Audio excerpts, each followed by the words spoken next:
हाम्रो विद्यालय भनेको बुङ्गल नगरपालिकाको अत्यन्तै सरले भने जस्तै विकट स्थानमा स्थापना भएको चाहिँ प्रावि यो चाहिँ हामीले 64 सालभन्दा उता प्रावि नै थियो। अनि एउटा पुस्तकालय छ र एउटा स्टोर बनाएका छौँ। यो भौतिक संरचनाले अपुग छ। सबैभन्दा बढी समस्या भनेको हाम्रो चाहिँ यो शैक्षिक व्यवस्थापन अन्तर्गत शिक्षकहरूको सङ्ख्या नै अभाव हो।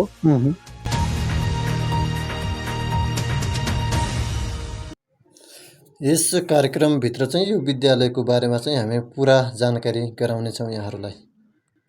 नमस्कार सम्पूर्णमा। आज म यो बुङ्गल नगरपालिका एकदमै भौगोलिक हिसाबले चाहिँ विकट रहेको बुङ्गल नगरपालिकाको पनि वडा नम्बर 10 मा रहेको चाहिँ विद्यालय छ, जुन विद्यालयमा चाहिँ भौतिक हिसाबले गर्दाखेरि चाहिँ यो विकट मानिन्छ।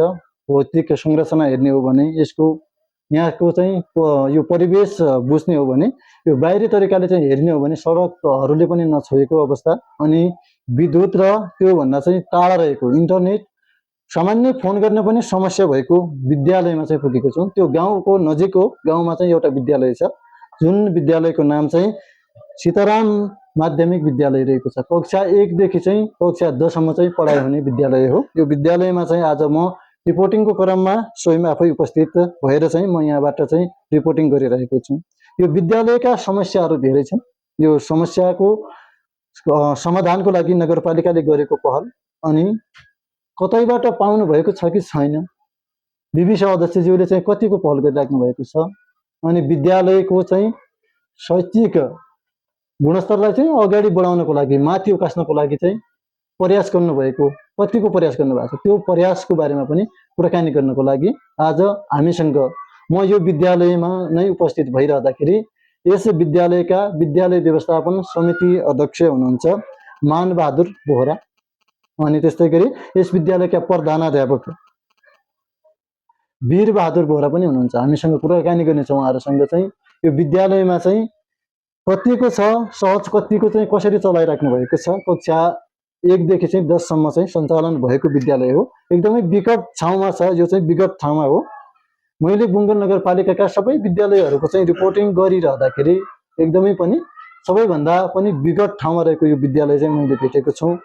यो विद्यालयमा चाहिँ पुगिरहँदाखेरि मलाई खुसी लागेको छ। म चाहिँ हिँडेर चाहिँ 4-5 घन्टा हिँडेर चाहिँ यहाँ पुग्दाखेरि चाहिँ मेरो थकाइ महसुस भएको छ कि मलाई थकाइ भएको छैन। मैले यो विद्यालयमा पुग्दाखेरि चाहिँ मलाई आनन्दित भएको छ यो विद्यालयमा चाहिँ पुग्न पाउँदाखेरि।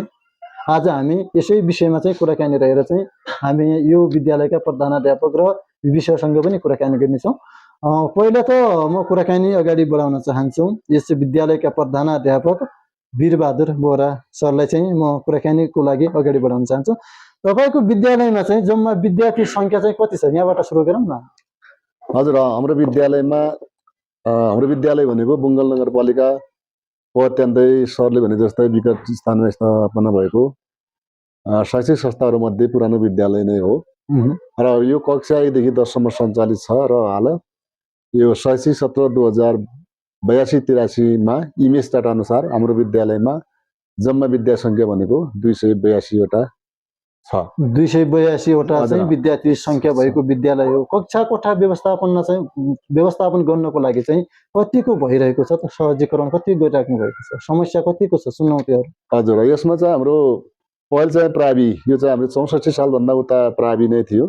64 भन्दा यता मात्र निमावि हुँदै मावि चाहिँ सञ्चालन गरियो र यो कक्षा कोठा व्यवस्थापनको सन्दर्भमा हाम्रो चाहिँ शिक्षा कार्यालयबाट तत्कालीन समयमा 2 कोठे भवन चाहिँ आउँथ्यो र यहाँका जनताहरूले कक्षा कोठाको अभावको कारणले गर्दाखेरि ती 2 कोठे भवनलाई नै 4 कोठे बनाएर हाम्रो चाहिँ कक्षा कोठा अलिअलि पुग्नै छ, तर मापदण्ड अनुसार विद्यार्थीको जो बस्ने मापदण्ड शैक्षिक मापदण्ड हो त्यो अनुसार चाहिँ अभाव नै छ। त्यसको लागि चाहिँ हाम्रा कक्षा कोठा पठन पाठनका लागि अलग अलग भए तापनि हाम्रो अफिस हजुरले राख्नु भएको छ, अफिसको कार्यालय, प्रधानाध्यापक कक्ष र लेखापाल कक्ष र अन्य एउटैमा बस्नुपर्ने बाध्यता छ र अलग अलग कोठा बनाउनु चाहिँ हाम्रो कोठा सङ्ख्याको अभाव नै रहेको छ। त्यसमा पनि हाम्रो कम्प्युटर रुम अनि एउटा पुस्तकालय छ र एउटा स्टोर बनाएका छौँ र अन्य सबैको लागि अलग अलग कक्ष चाहिँ व्यवस्थापन गर्न यो भौतिक संरचनाले अपुग छ। शिक्षकहरूको चाहिँ कतिको छ नि समस्या, शिक्षकहरूलाई चाहिँ कसरी चलाइराख्नु भएको छ हजुर, यो विद्यालयमा चाहिँ? सबैभन्दा बढी समस्या भनेको हाम्रो चाहिँ यो शैक्षिक व्यवस्थापन अन्तर्गत शिक्षकहरूको सङ्ख्या नै अभाव हो। हाम्रो चाहिँ पहिले के भयो भन्दाखेरि प्राइभेट तहमा चाहिँ 3वटा दरबन्दी भएकै अवस्थामा निमावि सञ्चालन गरियो। तीनवटा दरबन्दीमा नै हजुर निमावि सञ्चालन गरियो र त्यो अवस्थामा चाहिँ गाउँघरका अग्रज व्यक्तित्वहरूले सङ्कलन गरेर र केही त्यति बेलाको तत्कालीन गाविसले सहयोग गरेर निजी स्रोतबाट चाहिँ निमावि सञ्चालन भयो र केही पश्चात चाहिँ हाम्रो निमावि तहमा चाहिँ 2वटा राहत दरबन्दी प्राप्त भयो र साथसाथै त्यो लगातार रूपमा चाहिँ निमाविदेखि मावि सञ्चालन गरियो र केही चाहिँ 400 वर्ष जति हाम्रो चाहिँ माविमा पनि बिना अनुदान त्यत्तिकै चाहिँ निजी सरहरूको व्यवस्थापन गरे, निजी क्षेत्रबाटै त्यो चन्दा अनुदान त्यस्तो सहयोगबाट चाहिँ चले हुनाले यो चाहिँ हाम्रो शैक्षिक व्यवस्थापनमा यो आर्थिक व्यवस्थापन गर्न अत्यन्तै कठिन भएको कारणले गर्दाखेरि अहिले पनि विद्यालय चाहिँ यो निजी सहरहरूको र अन्य व्यवस्थापनको आर्थिक भार अझै पनि यो श्रम सीमा नागेको छ र केही समय यता 2-3 वर्ष यता चाहिँ हाम्रो मावि तहमा चाहिँ 3वटा सङ्घीय अनुदान वटामा चाहिँ 3 जना सरहरू कार्यरत छन्। पहिले कस्तो थियो भने विज्ञान गणितको 1 जना र अङ्ग्रेजीमा 1 जना र अर्को चाहिँ हामीले चाहिँ तेस्रोमा चाहिँ नेपाली व्यवस्थापन गरेका थियौँ सरको र बिचमा के भयो भन्दाखेरि यो चाहिँ राष्ट्रव्यापी नियम अनुसार नै विज्ञान गणितलाई टुक्र्याएर विज्ञानको सर अलग र गणितको अलग बनायो र अङ्ग्रेजीको यथावत राख्यो। 3वटा सङ्घीय अनुदानमा त्यस्तो व्यवस्थापन गरेको हुँदा हाम्रो चाहिँ नेपालीको समस्या पर्यो। जो नेपालीमा काम गर्ने सर थिए उनले चाहिँ सङ्घीय अनुदान नपाउँदाखेरि हाम्रो विद्यालयमा चाहिँ अनिवार्य विषय जो नेपाली छ त्यसका लागि अहिले चाहिँ शिक्षक सङ्ख्याको अभाव भयो र बुङ्गल नगरपालिकाले ठिक छ त्यसो भए माविमा चाहिँ त्यो हामी चाहिँ नेपाली विषयलाई चाहिँ नगर अनुदान नै यथावत राख्छौँ भनेर 2 वर्ष जति चाहिँ 4 जना शिक्षकहरू व्यवस्थापन भयो। तर पोहोर साल 2082 सालमा चाहिँ नगरबाट प्रदान गरिने सम्पूर्ण यो निजी क्षेत्रका शिक्षकहरूलाई चाहिँ काम गर्न अब चाहिँ नगरले भ्याउँदैन, सक्दैन आर्थिक अभावले भन्दाखेरि नगरले कटौती गरेको चाहिँ हजुरलाई थाहा नै छ। त्यो कटौती गर्दाखेरि कस्तो गरियो भने प्राइममा त 1 दरबन्दी हाम्रो थप भयो। हाम्रो चाहिँ 2वटा माग थियो तर 2टा पहिले थिए त त्यो लेखिया थियो त्यसमा, त्यसपछि चाहिँ वास्तविक दरबन्दी मिलाउन हुँदाखेरि 1 मात्र हामीले पायौँ प्राइममा पनि अब 4 भयो, 1 जना चाहिँ त्यहाँ पनि अभाव छ। निमाविमा चाहिँ 2 मात्र छ, 1 जना त्यहाँ अभाव छ।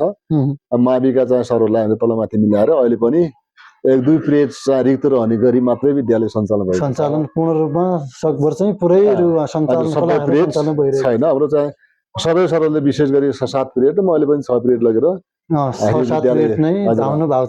सञ्चालन गरेका छौँ। परको नाताले कुनै ठाउँमा जानु पर्यो भने त्यति बेला चाहिँ विद्यालय चाहिँ अर्को मान्छे कोही बेला पूर्ण रूपले मेरो पिरियड चाहिँ खाली हुन्छ। अर्कोतिर हाम्रो नेपाली व्यवस्थापनका लागि माविमा नगरसँग चाहिँ हामी जस्तै 2-3 विद्यालयहरू पनि छन्। सबै प्रहरूले त्यहाँका व्यवस्थापन समितिहरूले गएर मेयर साथसित अनुरोध गर्दा र बिनी सरसँग चाहिँ अनुरोध गर्दाखेरि ल ठिक छ त्यसलाई हामी चाहिँ सकभरसम्म यथावत नै राख्छौँ भन्ने कुरा भएको छ। अहिले माविको समस्या समाधान त नगरबाट चाहिँ गरिएकै छ, छैन भन्न चाहिँ मिलेन। तर अब दुर्गम भेगमा रहेको र प्राइमा पनि शिक्षक सङ्ख्या कम भएको र निमाविमा पनि शिक्षक सङ्ख्या कम भयो हुनाले हामी चाहिँ विद्यार्थीहरूलाई जो दिनुपर्ने शैक्षिक गुणस्तर हो त्यो दिन नसक्ने व्यवस्थापन गर्न चाहिँ गाह्रो नै भएको छ। र मावि तहको मापदण्ड अनुसार विद्यालयमा शिक्षक सङ्ख्या कम भएको कारणले गर्दाखेरि अहिलेको चाहिँ यो जमानामा हुन त अब राम्रो प्रविधि मैत्री शिक्षक हुनुपर्नेमा हाम्रो चाहिँ कक्षा 1 शिक्षक 1 कक्षा कोठा पनि नभए हुनाले चाहिँ समस्या नै छ। यो विज्ञान प्रयोगशालाहरू चाहिँ तपाईँकोमा मैले देखेँ हेर्दाखेरि ठ्याप्प मैले यो भनिहालेँ विज्ञानको कुरा गर्दाखेरि त्यो त्यतिकै लिएर थन्किएको जस्तो लाग्यो होइन।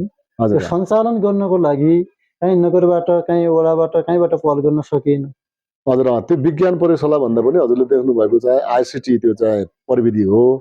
विज्ञान प्रयोगशाला त हाम्रो विद्यालयमा छँदै छैन, त्यो आएकै छैन। हजुर त्यो आइसिटी व्यवस्थापन भन्ने तर्फमा चाहिँ हाम्रो चाहिँ आइसिटी बोर्ड र अन्य सामग्री दिएको छ। त्यो पनि त्यसमा के भइदियो भने हजुरको त्यो थन्किएको अवस्थामा छ।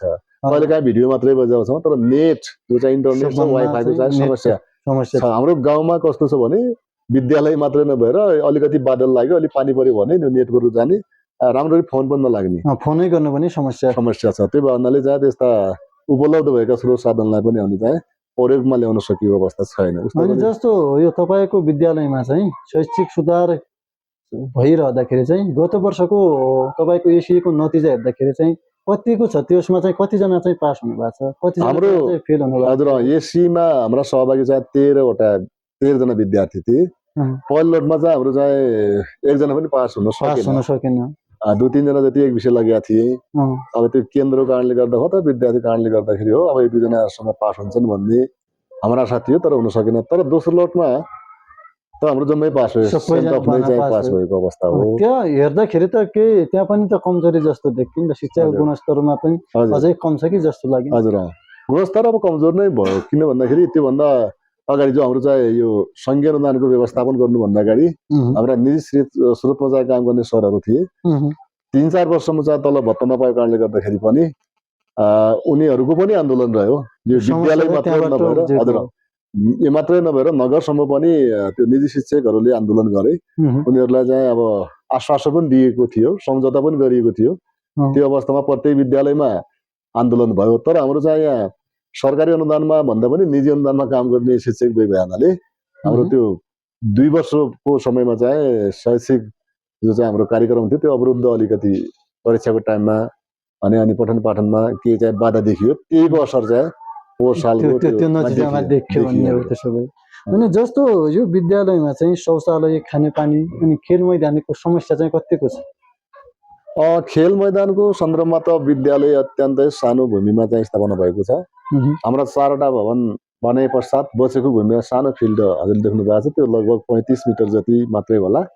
त्यो प्रार्थनाको लागि विद्यार्थीहरू चाहिँ योभन्दा बढी बढ्यो भने प्रार्थनाको लागि पनि त्यो पर्याप्त नहुने समस्या हुने देखिएको छ। यो त हाम्रो चाहिँ आफ्नै गाउँका अथवा आफ्नै पहिले स्थापना गर्दाखेरि भूगोल चाहिँ सानोमा स्थापना गर्दाखेरि त्यो आफ्नै भूगोलको समस्या रह्यो। तर अब टोयलेट जस्ता कुराहरू अनि खानेपानी जस्ता कुराहरूमा के देखियो भने माविमा सबै विद्यालयमा चाहिँ अब टोयलेटको व्यवस्थापन छ। हाम्रो टोयलेट व्यवस्थापन पनि कस्तो तरिकाले गरेका छौँ भने पहिले एउटा भवन परेको थियो, त्यो भवनको सिँढीलाई भत्काएर त्यसैको मन्दिर चाहिँ हामीले गाउँकै अभिभावकबाट सहयोग लगेर 3 कोठा चाहिँ टोयलेटको व्यवस्थापन गरेका छौँ र त्यो एकातिर चाहिँ 2 कोठा चाहिँ लेडिजहरूको लागि छात्राको लागि र एकातिर चाहिँ छात्र बनाएर बनाउनु भएको छ। 2 कोठे अलि छात्रको लागि माथि छ, त्यो पनि पर्याप्त अलिक होसो पुरानो मोडलमा बनेको भयो हुनाले चाहिँ त्यति राम्रो चाहिँ छैन। आधुनिक र सुविधा सम्पन्न विद्यार्थीको यो विद्यालयको चाहिँ विद्यार्थीहरूले चाहिँ विद्यालयमा चाहिँ आइसकेपछि हामीले यो पढ्नुपर्छ, यो गर्नुपर्छ भनेर चाहिँ कतिखेर विद्यार्थीहरूसँग पनि अन्तर्क्रिया त्यस्ता केही कार्यक्रमहरू बनाउनु भएको छ कि छैन? हजुर त्यस्तो कार्यक्रम हामीले उसरी अब गरेकै छौँ। अभिभावकसँग पनि सोधपुछ गर्ने नजिक अब सानो एरियाभित्र चाहिँ हाम्रो मावि सञ्चालन हो। हाम्रो प्रत्येक अभिभावकसँग चाहिँ कन्ट्याक्टमा हुन्छ, भेटघाट भइरहन्छ र उहाँसँग कुरा गर्दाखेरि पनि अब सुधार गर्नुपर्छ भन्ने सैद्धान्तिक सहमति हुन्छ। अर्कोतिर हाम्रो के छ भने यो ठाउँमा चाहिँ रोजगारको अत्यन्तै समस्या बेरोजगारीका कारणले गर्दाखेरि धेरै मान्छेहरू चाहिँ नजिकको अब यो पिथरागढ जाने, धेरै मान्छेहरू चाहिँ यो बिदाको कृषि समयभन्दा अन्य समयमा चाहिँ पिथरागढ जाने कमाउने र केही मानिसहरू चाहिँ विदेश बेङ्गलोरसम्म र अन्य तेस्रो मुलुकमा पनि गएका छन्।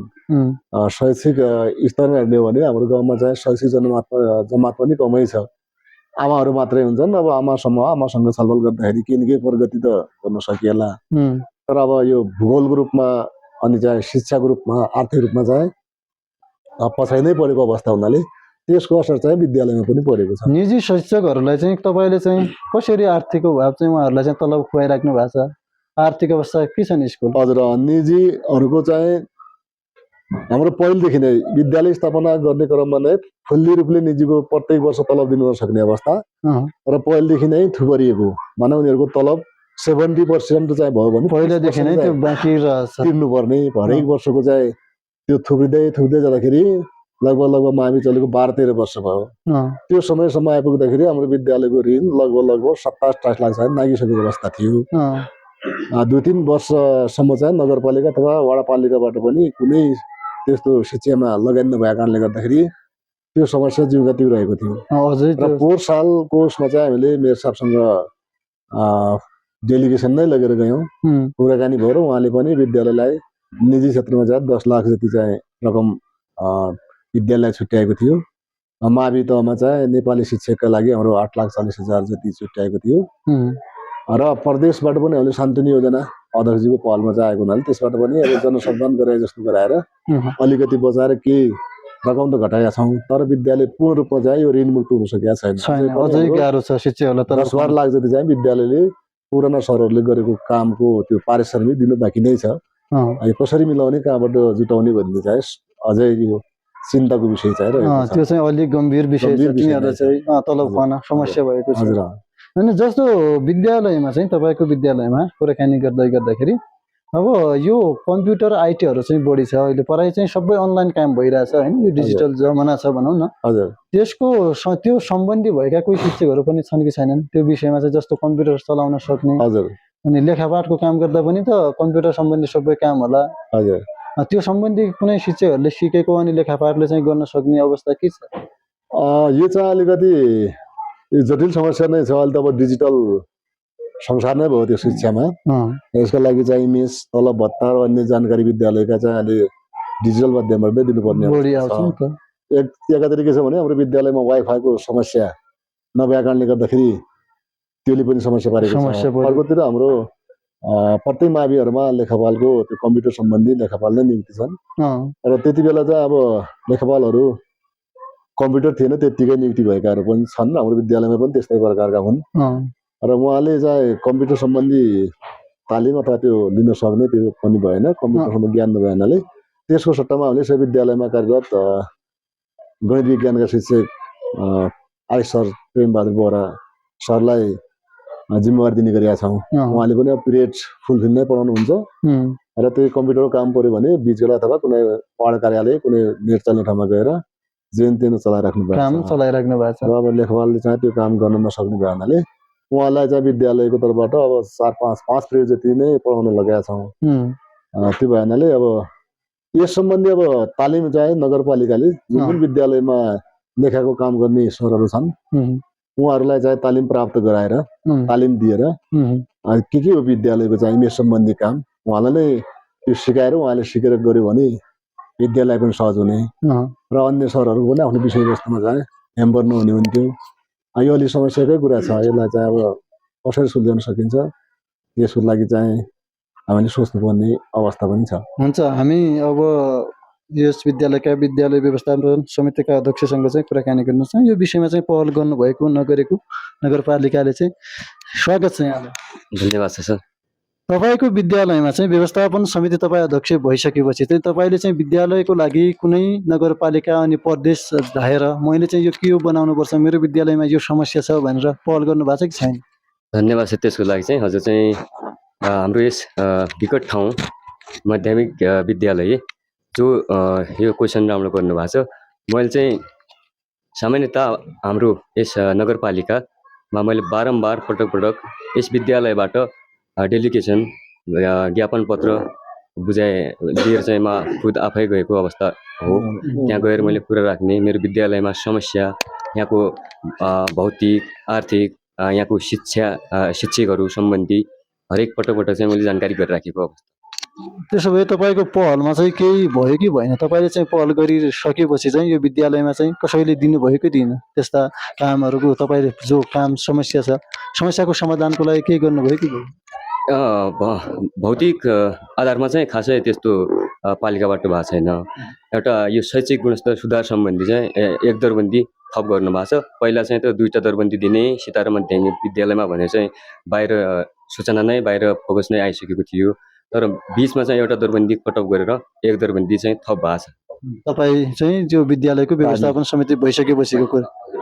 अनि तपाईँ सङ्घीय अनुदान अनि एउटा दरबन्दी चाहिँ के अरे स्थायी दरबन्दी चाहिँ हाम्रो प्रावि तहमा छ आजको। अनि विद्यालयको तपाईँ चाहिँ व्यवस्थापन समिति अध्यक्ष भइसकेपछि चाहिँ विद्यालयको बारेमा चाहिँ रेखदेख कति गर्नु भएको छ? अनि बैठकहरू अनि यस्तो केही बसाल्ने गर्नु भएको छ कि छैन? बैठक चाहिँ अब आपतकालीनमा इमर्जेन्सीमा चाहिँ अब महिनाको 1चोटि 2चोटि पनि बैठक हुन्छ। अनि अभिभावक भेला चाहिँ हामीले चाहिँ 3 महिनाको 1चोटि गर्ने गरेका छौँ। अनि सहकार्य चाहिँ हामी अभिभावक भेलाबाट अनि समितिहरूको होइन के कसरी चाहिँ चलान गर्ने विद्यालय चाहिँ सहज गर्ने भन्ने कुरा चाहिँ हामीले बैठकबाट चाहिँ जानकारी गराउँछौँ। ल, हुन्छ, तपाईँलाई धन्यवाद। हजुर धन्यवाद। अनि अब प्रधानाध्यापक सरलाई चाहिँ अब अन्तिममा कुराकानी गर्दै गर्दाखेरि चाहिँ मैले चाहिँ कुनै तपाईँसँग चाहिँ कुराकानी गर्दै गर्दा मैले यो विषयको बारेमा चाहिँ उठान गरिदिएको भए मैले यो विषय पनि यो विषयको बारेमा पनि खुलाउन पाएको भए राम्रो हुन्थ्यो भन्ने छ भने भन्न सक्नुहुन्छ। धन्यवाद त्यसको लागि। सर्वप्रथम त हाम्रो जस्तो विकट स्थानमा स्थापना भएको विद्यालयमा बुङ्गल एफएमले चाहिँ आफ्नो चाहिँ पाइला यहाँ टेक्नु भएकोमा धेरै धेरै धन्यवाद दिन चाहन्छु। र यो शैक्षिक क्षेत्रमा चाहिँ शिक्षाको विकास नभइकन कुनै पनि क्षेत्रको विकास हुन सक्दैन। यो बुङ्गलभरि नै शिक्षामा चाहिँ हरेक विद्यालय गुणस्तर सुधार गर्नका निमित्त बुङ्गल नगरपालिकाले विद्यालयका समस्या, शिक्षकहरूको समस्या, त्यहाँको आर्थिक, भौतिक र शैक्षिक व्यवस्थापनमा सुधार ल्याउने काममा पाइला चालिदियो भने त्यो नियम सङ्गतले नै हाम्रो विद्यालयले पनि शिक्षक दरबन्दी पाउन सक्थ्यो, भौतिक सुविधाहरू पाउन सक्थ्यो र यहाँको पनि विकास हुन सक्थ्यो भन्ने मैले ठुलो आशा लगेको छु। र यस्ता कुनै अवसरमा पुगेर तपाईँले जुन हाम्रो विगत स्थानका कुराहरू उठाउनु भयो त्यो पक्कै पनि नगरपालिकाले सुन्नेछ। हामीले पनि अध्यक्षले भने जस्तै नगरपालिकाले चाहिँ यो विद्यालयहरूतिर चाहिँ अनुगमन त्यस्तो काम कहिले गर्नु भएको छ कि छैन विद्यालयमा? विशेष गरी अब धेरै पटक पटक अनुगमनको रूपमा त आउनु भएको छैन। परीक्षाको रूपमा अब मेसबाट हेरेर त्यस्तो अनुगमन चाहिँ गर्ने गरिएको छ। भौतिक रूपमा नै उपस्थित भएर त्यस्तो गर्ने काम त अब कमै भएको छ। तर फोन अब त्यसबाट होइन कुराकानी चाहिँ भइरहन्छ, मिनिसहरूले चाहिँ सम्पर्क गरिरहनुहुन्छ, समस्याहरू सुन्नुहुन्छ। तर कठिनको अवस्था के छ भने गाँठो कहाँनिर परेको हो र किन फुकाउन सक्दैनन् भन्ने एउटा छ। व्यक्तिगत रूपमा त मेरो साहबले पनि अब सहयोग गर्छौँ, मैले त्यस्ता ठाउँलाई हेर्ने हो, त्यसकै लागि लाग्छौँ भन्ने कुरा गर्नुहुन्छ र मिनिसहरूले पनि गर्नुहुन्छ। तर पहिले होला होला जस्तो हुन्छ, जब चाहिँ निर्णय हुन्छ त्यति बेला चाहिँ अलिकति नहेरेको अवस्था मध्यनजर गर्ने र अन्तमा चाहिँ छड्के नजर मात्रै पर्ने जस्तो भयो भने छड्केमा कुराकानी गर्ने र अन्तिममा चाहिँ नदिनु भएन भन्ने कुरा भएको छ। त्यो विद्यालय सबै भएले यहाँ कार्यरत एउटा प्रभावको नाताले मात्रै माग गर्ने कुरा रह्यो। बुङ्गलभित्रका विद्यालयहरू सबैका साझा हुन् र सबै विद्यालयको प्रगतिका निमित्त र शैक्षिक क्षेत्रमा चाहिँ यस्तै प्रकारको बहस चलायो भने पक्कै पनि बुङ्गल भनेको पहिले ऐतिहासिक कालदेखि नै शिक्षा क्षेत्रमा चाहिँ अग्रणी भूमिका खेल्ने खोजाङकै क्षेत्र हो। अलिअलि साग गुमी जस्तो देखिएको छ। यसमा चाहिँ सबै क्षेत्र तहका लागेर त्यसलाई चाहिँ पुनर्विचार गर्नुपर्ने कुरा देखिएको छ। तब सबै क्षेत्रबाट अब धेरै कुरा छन्, राष्ट्रव्यापी रूपमा दरबन्दी मिलानका कुराहरू छन्। यहाँ चाहिँ धेरै विद्यालयमा विद्या सङ्ख्या अधिक भएको, कसैमा चाहिँ अत्यन्तै न्यून भएको के हो त्यो कारण चाहिँ विद्या सङ्ख्याको आधारमा चाहिँ शैक्षिक दरबन्दीहरू व्यवस्थापन गर्न सकियो भने अनि चाहिँ भौतिक पूर्वाधारका कुराहरू व्यवस्था गर्न सकियो भने सम्पूर्ण विद्यालयहरू चाहिँ आवश्यकता अनुसार चाहिँ आफ्नो समस्यालाई समाधान गर्न सक्छन् भन्ने मान्यता रहेको छ मेरो। र यसका निमित्त बुङ्गललाई एउटा साझा रूपमा हेरेर यो अहिलेको नयाँ शैक्षिक सत्र आर्थिक वर्षभित्र के हुन्छ भन्ने आशा लगेका छौँ। र के हुन्छ हेरौँ, खै राम्रै होला, जे हुन्छ राम्रै हुन्छ भन्ने आशा नेगेटिभ रूपमा चाहिँ सोच राख्नु गलत कुरा हो। हामी शैक्षिक क्षेत्रका मान्छे हो, जहिले पनि हामी चाहिँ आशावादी हुनुपर्छ र गर्छन्। सम्पूर्ण यो टिममाथि चाहिँ विश्वास छ। र अन्तमा के भन्न चाहन्छु भने अब विगत क्षेत्रमा स्थापना भएको विद्यालयमा सबै क्षेत्रले, सरकारले, पत्रकारहरूले, अभिभावकहरूले चाहिँ सहयोग गर्नेछन् र यो विगतलाई चाहिँ मुक्त पार्नेछन् भन्ने आशा लिएको छु मैले। ल हुन्छ, विशेष यो कुराकानी र समयका लागि धन्यवाद दिन चाहन्छु। हजुर धन्यवाद। हुन्छ।